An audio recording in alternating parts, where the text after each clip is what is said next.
ശക്തമായ കാറ്റിലും മഴയിലും ഷൊർണൂർ കുളപ്പുള്ളി റോഡിൽ കുളഞ്ചേരിക്കുളത്തിന് സമീപം മരവും 7ഓളം വൈദ്യുതി പോസ്റ്റുകളും വീണു.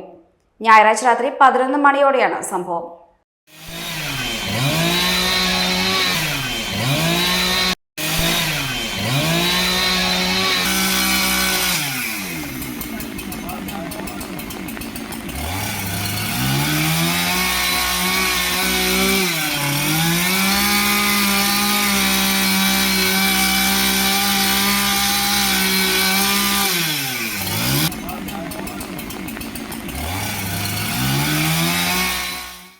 മണിക്കൂറുകളോളം ഗതാഗതം പൂർണ്ണമായും സ്തംഭിച്ചു.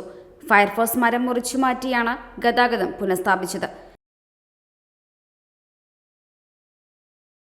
ആരോഗ്യത്തോടെ ഇരിക്കാം, മികച്ച പരിചരണം ഞങ്ങളുടെ ഉറപ്പ്. Shoranur medical trust, Shoranur. .View news.